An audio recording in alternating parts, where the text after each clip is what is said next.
조선시대에 우리나라로 치면 그 소비강하기를 겪은 적이 있잖아요. 그렇죠. 그 사례를 통해서 좀 기후변화가 역사에 어떤 영향을 미치는지를 좀 이해를 했으면 좋겠어요. 예. 아까도 말씀드렸듯이 연거드라이에서 짧은 그 1000년 동안 짧은 그 빙하기를 지나고 난 뒤에 여러분 온난기도 있었고 빙하기도 있었고 그런 반복되는 현상이 있었는데 그 이후부터는 빙하기와 간빙기가 굉장히 짧게 나타났어요. 그 온난기를 보면은 말이에요. 대표적인 온난기가 로마 온난기, 로마 제국이 있을 때 온난기. 그 다음에 중세 온난기라는데 로마 제국이 굉장히 세계를 제패할 만큼 강력한 그 제국이 된 원인은 기후가 너무 좋았어요. 그러다가 다시 빙하기가 잠깐 왔다가 중세 온난기가 약 300년 동안 계속됐는데 그때는 날씨가 비도 적당히 오고 유럽이나 한국도 마찬가지로 비도 적당히 오고 바람도 제대로 햇빛도 나오니 농사가 너무 잘 됐어요. 그러다 보니까 너무 많은 이 식물에서부터 숲과 혹은 뭐 작물에서 나온 이 CO2가 그 식물이 CO2를 너무 많이 흡수를 했어요. 광합성장에서. 농사가 잘 되다 보니까. 그러니까 대기 속에 포함되어 있는 CO2가 적어졌어요. 열 효과가 적어지잖아요. 그런데다가 우리 유명한 화산들이 굉장히 폭발했습니다. 당시. 화산이 폭발하니까 화산 대부분 먼지 재로 되어 있어요. 먼지 재가 지구를 덮고 있다 보니까 이게 태양에서 오는 에너지를 반사를 시켜요. 그러니까 그 밑에는 추워질 거 아닙니까? 갑자기 추워졌어요. 갑자기 추워지는 게 1350년, AD 1350년이 역사시대죠. 1350년에서 우리나라 쉽게 말해서 우리나라가 일본한테 한일 합방 되기 전 1850년 아니면 1900년까지가 거기 빙하기가 왔습니다. 그런데 큰 빙하기 아니고 약간 한 1도 정도나 1.5도 정도 낮았어요. 15도보다. 그런데 날씨가 추워지니까 이게 하늘에 구름은 떠 있는데 음산하게 떠 있는데 비는 안 와요. 곳곳에 전 세계가 가뭄이 들게 됐습니다. 가뭄이 됐는데 가뭄이 돼 농사가 안 되니까 얼마만큼 사람이 기근에 허덕이게 되겠습니까? 그래서 그걸 짧은 빙하기라 그래가지고 소빙하기라 그러고 리틀 아이스 에이지라고 그럽니다. 그때 역사시대니까 인류가 갖고 있는 신석기도 지나고 이제 문명시대니까 각가지 전쟁이 일어났거든요. 중세 온난기 때 힘이 엄청나게 그 몽고 지역에 좀 작물이 잘 되고 그 농사가 잘 되니까 징기스칸이 힘이 엄청났었는데 갑자기 추워져가 안 되니까 뜯어먹을 어떤 곡식도 없고 그 가축들을 양용할 것 없으니까 야 힘이 약해져 있는 유럽을 쳐들어가자. 그래서 징기스칸이 유럽을 치게 됐단 말이에요. 징기스칸이 유럽을 치다가 징기스칸 1세가 죽고 징기스칸의 아들의 차카타이라고 있습니다.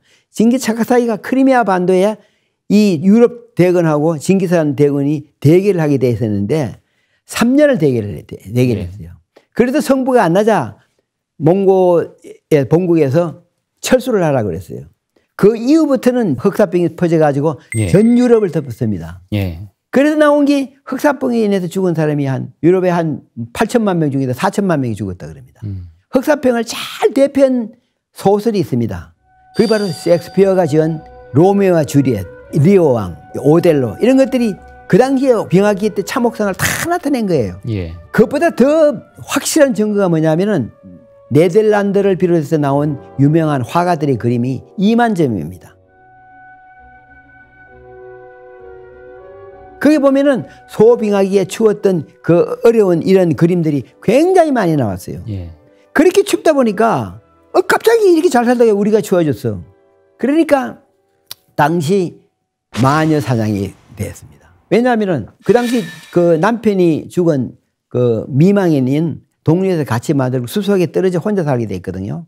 근데 그 사람이 혼자 자생하는 자생력이 있다 보니까 동네 아기가 아프면 의사가 없으니까 그 사람을 불러가지고 아기를 고치기도 하고 좋은 일을 많이 했어요. 그런데 그걸 시기하는 사람도 있단 말이에요. 그러다 보니까 이렇게 갑자기 우리가 못 살게 됐다. 기근이 있다.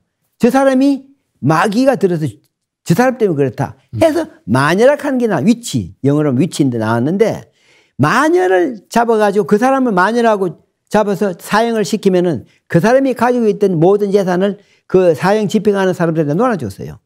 그러니까 마녀 사냥을 하는 게 돈을 번단 말이에요.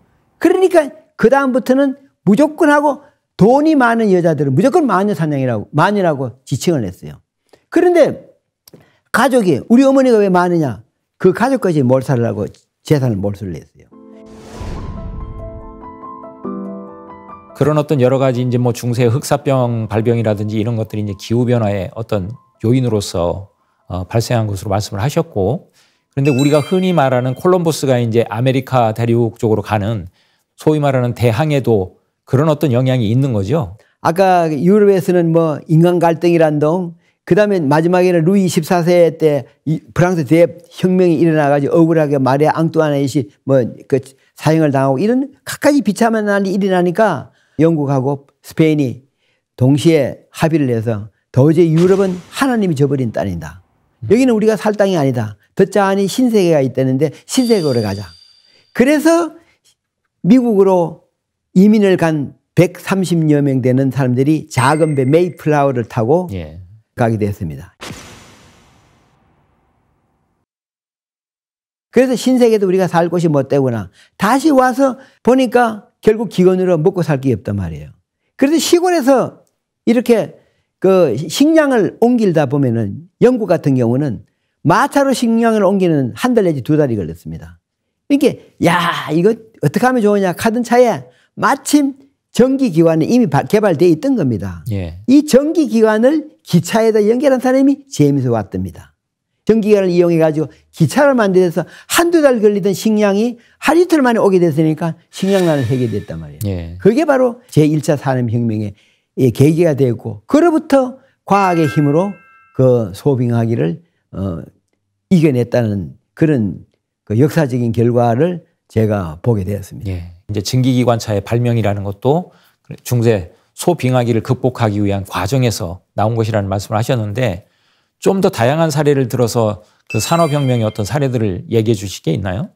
사실 그 산업혁명이 이제 제임스 와트가 기차를 만들어서 발명을 해서 산업혁명이 됐다 하는 것은 하나의 어떤 대표적이기보다도 그냥 하나의 사례고, 실제로 해보니까 소빙하기에 추울 걸 하고 우리가 개개인으로 해서는 안 되고 집단으로 해야 되겠다 하는 집단 어떤 그 산업 현장이 나타나기 시작했다고 저는 알고 있습니다.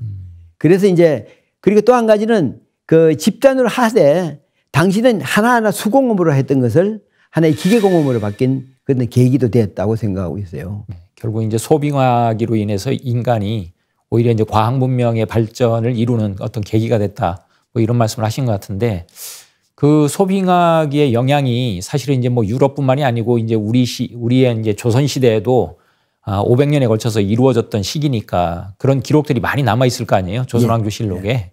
그 경신대기근으로 대표되는 그런 어떤 소빙하기의 역사적 사례, 그 부분에 대해서 좀 말씀을 해 주시죠. 뭐 경신대기근은 현종 2년 때 생겨가지고 그 당시 우리나라 인구가 한 1200만 명이라고 그러는데 100만 명이 죽었다고 그래요.